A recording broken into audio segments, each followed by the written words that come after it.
Sa gitna ng kasiyahan ngayong holiday season, may paalala ang Health Department para matiyak na malusog pa rin nating sasalubungin ang bagong taon. Ang mga yan alamin sa ulat ni Joy Salamati. Panahon ng pagsasaya at pagsasama-sama, iyan ang holiday season para sa atin. Party doon, party dito. At syempre, hindi mawawala ang pagsasalo-salo ng pamilya. Pero sa kabila ng kasiyahan na iyan na inaabangan kada taon, nagpaalala ang Department of Health sa ating mga kababayan na huwag pa rin kakalimutan ang kaligtasan at kalusugan.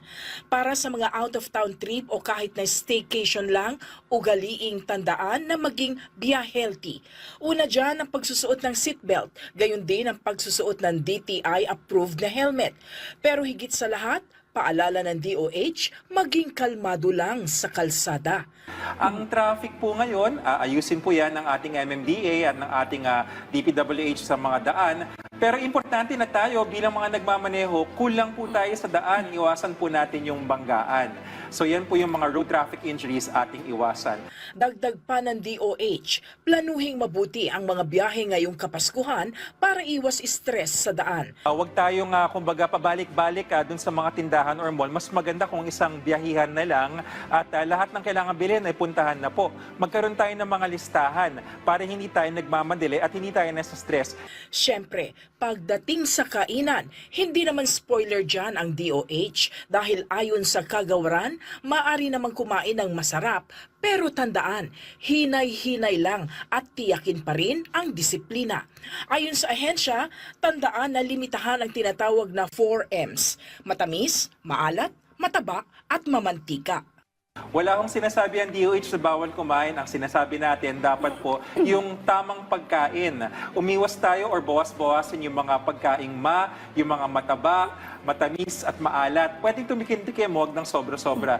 Paliwanag ng Health Department, kabilang kasi sa mga kadalasang health-related issues tuwing holiday season ay high blood at stroke dahil na rin sa hindi tamang pagkain. Sa isang upuan, huwag naman pong sunod-sunod yung mga plato. Dapat po sa pinggang Pinoy, 1/4 lamang ng ating pinggan yung nasa protina at taba. Ang mas marami, asekweng yung kalahati, ay doon sa gulay at prutas. Tapos yung ating carbohydrates, yung mga pansit. Kasama po yon, pansit, pasta, kanin, dapat 1/4 lang po. Pagdating naman sa alak, ayon sa DOH, maiging iwasan na lang, pero kung hindi talaga mapipigilan, may paalala ang kagawaran para hindi ito mauwi sa binge drinking o sobrang pag-inom sa maikling oras lamang.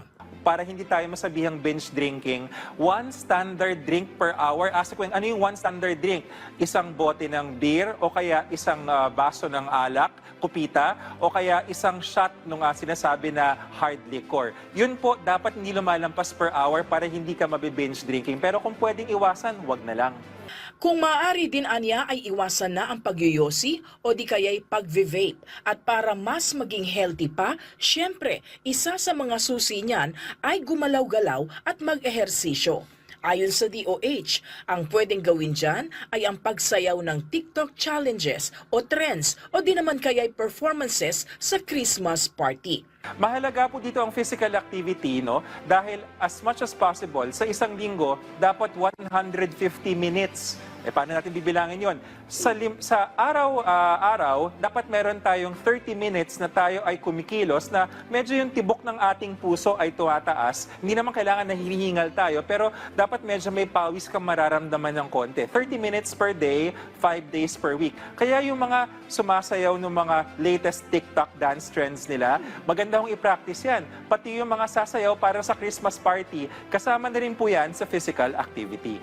At para syempre, kumpleto ang ating bahagi ng katawan sa Pasko at pagsalubong sa bagong taon, hinimok din ng DOH ang ating mga kababayan na umiwas na gumamit ng paputok. Maigi umanong gumamit na lang ng ligtas at alternatibong pampaingay at pailaw o di naman kaya'y manood na lang ng community fireworks. Huwag na ho tayong magsindi. Maganda ho sana kung yung mga professional na lang at huwag nang pahawakin ang mga bata at ang mga nakainom sa paputok. Sa nalalapit na pagtatapos ng isa na namang bagong taon, mahalagang maipagdiwang natin kasama ng ating mga mahal sa buhay ang ating mga napagtagumpayan sa loob ng ilang buwan. Pero huwag kakalimutan, mahalagang magsimula tayo ng panibagong taon ng kumpleto at maayos ang kalusugan. Joyce Salamatin para sa Pambansang TV sa Bagong Pilipinas.